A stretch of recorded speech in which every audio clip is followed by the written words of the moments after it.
What's up guys? So I'm currently going through a challenge this year of trying to complete every single game in my backlog. I have over 300 games in my backlog and the goal is to try to get all of these done before the end of the year. Stop the cap! So if you want to keep up to date with my challenge and see everything else that I'm doing on this channel, please subscribe down below. So in today's video, we are going for the Platinum Trophy in Remnant from the Ashes. So Remnant from the Ashes was released in 2019 and is certainly one of the better co-op games that I have played. We have a total of 41 trophies to collect in order to get the Platinum Trophy. Now this Platinum is certainly on the harder end, being rated a 6 out of 10 for difficulty, requiring 3 playthroughs and taking approximately 45 hours to complete. Now the trophy list for Remnant from the Ashes is certainly a complicated one, and our journey is basically divided up into 7 total steps. Now the reason why the Platinum for Remnant from the Ashes has so many steps and seems complicated is that each world you go into is randomly generated and no run is really the same. Your final boss fight will be different from world to world and from friend to friend when playing, and there are trophies for every single boss, so you have to replay through certain areas 2 to 3 times in order to get all of the trophies and fight all of the required bosses. Certain enemies also only drop certain objects in the game, and you'll often need to farm these enemies in each world in order to get the required trophies as well. Now the trophy list also looks really intimidating in the sense that there are 15 missable trophies. However, these are mostly bosses that you fight at the end of levels and are only missable as they're all randomly generated. So in order to keep it simple, basically go through, play through the game entirely once, and then from here you can farm each world according to the trophies that you need. So the story in Remnant from the Ashes takes place in a post-apocalyptic Earth that has been devastated and overrun by an interdimensional evil called the Root. After surviving a brutal storm, we are washed ashore and then are brought to Ward 13, which is an underground bunker where human survivors live. Here we are tasked with finding Ward 13's founder, Ford. And so here we are instructed to investigate the devastated city around Ward 13 and find any clues related to the disappearance of the founder, Ford. However, before venturing out into the world, we meet all of the NPC characters around Ward 13, and these people can give us various upgrades and help us progress along in the game. This little segment basically acts as a tutorial, and here is where we popped our very first trophy of the game. First but not last, acquire first trait. Next, I then popped my second trophy for upgrading my first ever weapon. Hard choices, upgrade first weapon. And so after completing those 2 tasks, I was then now ready to travel out and investigate the world, and here is where we popped our third trophy for activating the Ward 13 stone. Fade to white. Activate the Ward 13 world stone. And so from here is where the game of Remnant from the Ashes begins, and shout out to my boy Lapsy, who I played alongside with in this game, who is an absolute legend. But basically you just have to go through all of the worlds, collect a few little clues, pick up anything from enemies that they drop, and then fight a few bosses. After progressing through the game for around an hour or so, I then met the Root Mother and popped my 4th trophy. Are you okay? Meet the Root Mother. So in Remnant from the Ashes, as you progress through the story and complete certain feats, you unlock traits that help to improve your character's stats and abilities. Now there is a trophy for unlocking, I believe, 15 or 20 of these, and you do need to go out of your way to complete certain objectives in order to get all of them. However, as we progress through the Earth level, I upgraded my Vigor to level 10 and popped my 5th trophy. Health is 10. Trait Dabbler. Upgrade any trait to 10. After this, we then progressed through the level a bit more and met our final boss, the Ent. And after defeating the Ent, we then popped trophy number 6. Perfect. The bigger they are, defeat the Ent. We then returned back to Ward 13, and here I upgraded my Dragon Shard for the first time, popping my next trophy. Heart of a Dragon. Upgrade Dragon Heart. Now each world boss gives you elements or artifacts that you can use to upgrade or create weapons, and of course after defeating the Ent we made our first world boss weapon, popping our next trophy. Let's go. Ready for action. Craft a weapon using material from a defeated world boss. Now at this part of the game, what you can do is then return back to Earth and keep progressing and grinding out the level in order to get all of the achievements and trophies required for that area. However, at the start of the game, you are very underpowered, and honestly, I just found it easier to go through, complete the game in one playthrough, and then return to these areas when you were fully upgraded, as you can roll through them fairly quickly. So as we progress the story, we then ventured into the tower to learn more about about the missing Commander Ford. And so after entering the tower and talking to the Labyrinth Keeper, we are then teleported to the Labyrinth, where we can now access other worlds in the game. What is the Labyrinth? Meet the Labyrinth Keeper.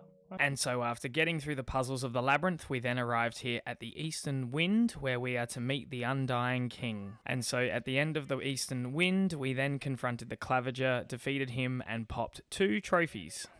Oh, yeah, good start. Acquire 10 traits. The Keymaster, defeat the Claviger. And so then we meet the Undying King, and here he offers us a deal. In order to get a key from him, we need to go and retrieve a beast heart from another planet. Death warmed over, meet the Undying King. And so here we then fast traveled to Corsus, where we needed to find the beast, and along the way we popped a few more trophies. Not so special, defeat 100 special enemies. Like a moth to a flame, meet the Swamp Queen.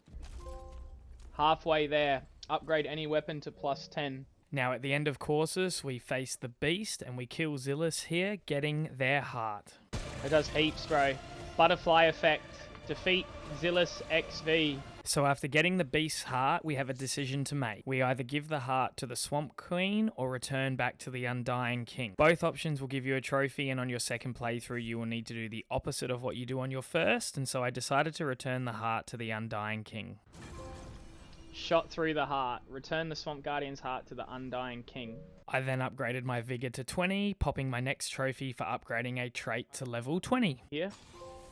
Trait focus. Upgrade any trait to 20. The Undying King then gives us the key and unlocks another area of the Labyrinth, and now we are able to travel to Yaisha. Here on Yaisha, we pop our next trophy for meeting the Pan Rebel leader, and we're required to help them out throughout the planet. Paxeltech. Changing of the guard. Meet the Pan Rebel leader. And so at the end of Yaisha, the boss we are required to fight is the Totem Father, and after defeating him, I pop 2 trophies, one for requiring 20 traits, and then the other for defeating the Totem Father. Yes, let's go, baby. That's a lot of traits. Acquire 20 traits. Woof. Watch the totems. Defeat the Totem Father. We then venture down to the prison on Yaisha, and here we find Andrew Ford. He gives us a key and explains that the key unlocks a mirror in Ward 13, which then allows us to have access to every single other ward on the planet Earth. And so our objective is to travel back to Ward 13 and unlock this mirror. The Founder. Meet Andrew Ford. Hey. And 1 person scrapped. Acquire 50,000 scrap. After travelling through the mirror, we arrive in Ward 17, and here we meet the Dreamer. And so it is revealed to us that the route travelled here to Earth through human subconsciousness, and the Dreamer is the main subject. And so we then fight the Dreamer, defeating them, and then they turn into a massive root creature, who we then also defeat, which then rids the world of the root once and for all. Yes! Dark Awakening. Defeat the Dreamer. And so with that, we then completed the story for Remnant from the Ashes and returned back to Ward 13. After returning to Ward 13, I then popped another 2 trophies here before beginning our rerun on Adventure Mode. Mod Collector. Acquire 5 weapon mods. Equipment Collector. Acquire 5 armor sets. So with the campaign now finished, I did need to go through and complete another playthrough in order to get the Undying King and Swamp Queen trophies. However, you can also tick off the adventure mode where you go back into each world and just run through them and get all of the other miscellaneous trophies. Now, this part of the game is extremely random, and no journey that you go through will be the exact same, and you cannot predict what you are going to get at the start of each adventure mode. You also can't predict what drop you are going to get from enemies or from what bosses as well, so you just have to play through them and just hope that you will get what you need. So I then decided to begin my next campaign playthrough, and if I'm being completely honest, I feel like the gaming gods were on my side, as when we ran through our second playthrough, we got all different bosses, which just made life so easy. Yeah, Fire in the Sky. Defeat Singe. And this should pop me a trophy too. Like a boss. Upgrade a boss weapon to +15. Yes, this watch. Acquire Mudtooth's pocket watch. And so when we met the Undying King for the second time, instead of deciding to help him, we decided to betray him and kill him instead, which popped us our next trophy. Undying A. Defeat the Undying King. I then completed a weapon level upgrade to 20 and also acquired 15 weapon mods. Push it to the limit. Upgrade any weapon to 20 plus. Oh, mod enthusiast. There we go. Acquire 15 weapon mods. And so here we decided to take a quick break from our second campaign playthrough, and we decided to rerun adventure mode on Earth. And like I said earlier, I really felt like the gaming gods were with us on this platinum journey, as in our first adventure run playthrough, we basically got the 2 quests that we wanted to for Earth, which then helped us to pop another 2 trophies.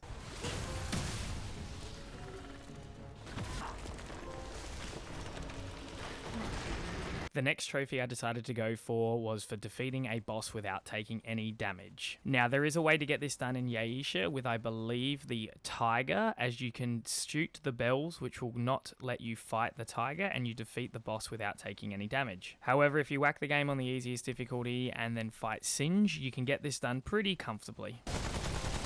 Untouchable. Defeat a world boss in offline mode without taking damage. Now, there is also a lucky coin that you need to pick up on Earth through one of your adventure mode playthroughs, and I honestly didn't even know that I had this until I went up to Ace and gave it back to her. Not so lucky. Return coin to Ace. The next trophy I popped was just while I was running through some more adventure playthroughs, and this was for collecting 200,000 scrap. Oh, scrap collector. Acquire 20,000 scrap. I then acquired my last armor set. Equipment enthusiasts acquire 10 armor sets. Now, the next trophy is where I hit a wall in this game. I had to find the tarnished ring and return it to Reggie, and I honestly had the most RNG moment with this trophy. I reckon I would have spent a good 6 or 7 hours just rerunning adventure mode on Earth in order to find the ring, and finally, after, around 8, 6, 7, I don't know how many hours, I finally got this ring and popped the trophy. No worries, Reggie. Reggie, yes! Precious, return ring to Reggie. Yes! It's only taken us like 7 hours to get that. Oh, yes.